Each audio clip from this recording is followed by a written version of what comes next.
She was running for her life, and the only person who stopped to help her was the one man in Seoul everyone else ran from. That is how their story began. Not with candlelight, not with soft words, with rain and sirens, and the kind of terror that hollows your chest out and replaces it with nothing but noise. She was Yoon Jia, 28 years old, quiet, careful, kind. And she had made one catastrophic mistake. She had trusted someone who had spent years learning how to be trusted.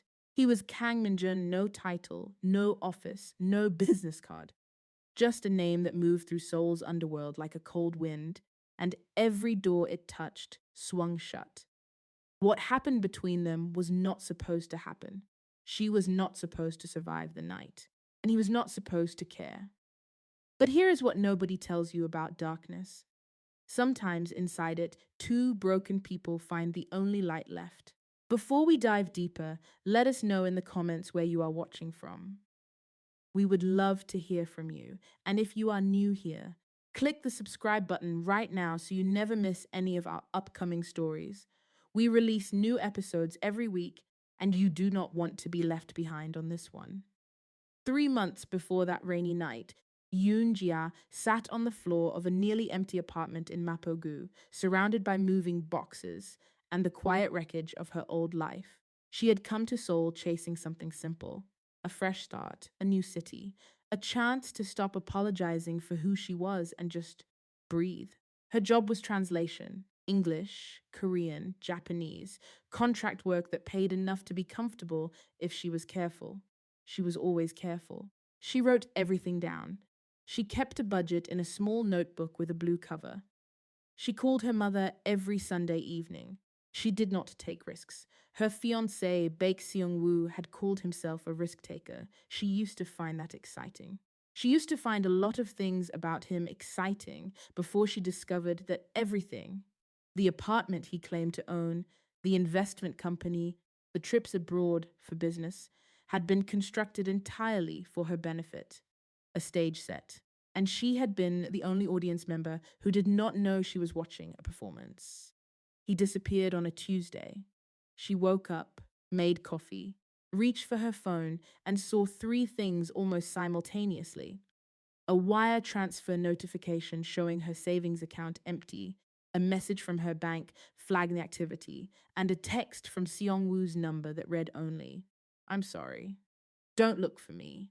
She sat with the coffee going cold in her hand for a long time. The police were polite but honest. Cases like this were difficult. The money was gone through channels that would take months to untangle, and by the time they did, Seong-woo would be somewhere without an extradition agreement. She did not cry in the police station. She cried in the taxi home. And then she stopped, and she wiped her face, and she made a decision that she believed then was the wisest decision of her life.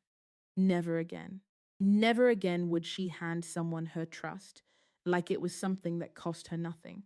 Never again would she let a person pass the perimeter she would now build and maintain. She would be warm. She would be pleasant. She would be professional. But she would be closed. She unpacked her moving boxes and she started over. Lee Hyun-woo walked into her life through a co-working space in Hongdae 6 weeks later, and if Jia had been paying closer attention, she would have noticed that he was too perfect. He introduced himself with a smile that held the exact right amount of confidence, enough to be attractive, not enough to be arrogant. He was a wealth management consultant, he said, recently returned from 3 years in Singapore. He liked jazz and had strong opinions about coffee. His suits were good but not showy.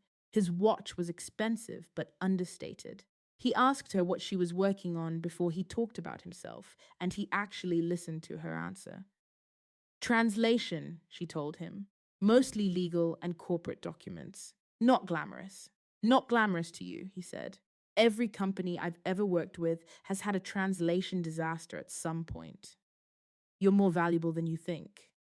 It was such a small thing, such a routine, almost forgettable compliment. But she had been hollow for 6 weeks, and small things land differently when you are hollow.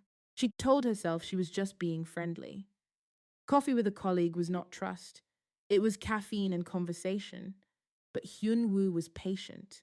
He did not rush. Over the following weeks, it was always easy, always natural. A coffee extended to lunch. Lunch extended to a walk along the Han River. A walk that ended with them sitting on a bench, watching the city lights shake on the water, and him saying quietly, carefully, I feel like I can actually talk to you. I don't feel that often. And Jia, who had built her perimeter and sworn she would maintain it, found a door in that perimeter she had not noticed before, and she walked through it. She told herself it was fine. He was not her fiancé. He was not Seongwoo. He was kind and consistent and present. And sometimes that is enough, isn't it? Sometimes that is more than enough. There were moments that felt strange.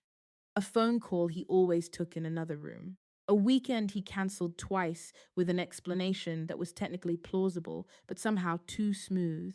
A night at dinner where she caught him glancing at the entrance of the restaurant 3 times in 4 minutes, and when she asked what he was looking for, he laughed and said, nothing. Old habit. I used to have a business partner who was always late. She believed him. She chose to believe him. Because the alternative, that she was doing it again, that she was being fooled again, was too humiliating to consider. That was the cruelest part of what Hyunwoo had done. He had not just exploited her loneliness, he had exploited her shame. It was a Thursday evening when it all broke open. She had gone back to the co-working space to retrieve a notebook she had left behind, and in the quiet of the building after hours, she saw the light on in one of the private meeting rooms. She nearly walked past it. She should have walked past it. But Hyunwoo's voice was coming through the slightly open door, and he was saying her name, and then he was saying, the account details are in her documents folder. I already have access. Give me until Friday. She stood very still. A second voice, lower, flattened, as if the person on the other end had made a career of sounding like nothing, said, don't be late. Cha doesn't like waiting. The call ended. She heard Hyunwoo move toward the door. She ran. She ran down the stairs instead of the lift, through the lobby, out into the cold street. And she stood on the pavement with her heart knocking against her ribs, and the city going about its evening around her as if nothing had happened, as if the ground had not just opened beneath her. She went home. She opened her laptop with shaking hands, and she looked, really looked, at her documents folder. The folder she kept her translation contracts in, her financial records, her identification scans, the folder she had given him access to 3 weeks ago because he had offered to help her format a presentation, and she had thought, this is what trust looks like. This is what it means to let someone help you. Everything was there. Everything had been seen. And depending on what he had copied, what he had sent, she had no idea how deep the damage went. She called Hyunwoo. She told herself she would be calm. She was not calm. I heard you, she said when he picked up. In the meeting room, I heard everything. There was a pause. Not a guilty pause, a calculating one. Gia, he said, and his voice was different now, the warmth still there but thinner, like paper held to a light. You don't understand the full picture. Then explain it. Come and meet me. We'll talk. I promise you. There's a version of this that doesn't have to be complicated. She knew somewhere below thought that she should not go. She went anyway, because she wanted to be wrong, because she wanted there to be an explanation, because she had already been wrong about one man and she was not ready to be wrong about another one. She met him at a wine bar in Yongsan. He was already there, sitting with a glass he had not touched, and he looked at her with something she could not name. Not guilt, not fear, something colder and more deliberate than either. You've been using me, she said. Not a question. That's a harsh way to put it. Then put it your way. He was quiet for a moment, then he said, you were useful. I didn't go looking for someone to use. You were just available.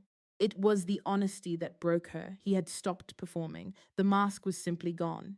Who is Cha? She said. Something shifted in his face. Just for a second. And in that second, she understood, without needing any more information, that she had said a name she was not supposed to know. He leaned forward. His voice was quiet. Friendly, even. That was the most frightening part, how friendly he sounded. Gia, he said softly, you know too much now. She stood up. She walked out. And behind her, she heard him lift his phone. She moved fast. She did not go home. She knew better than to go home. She walked, then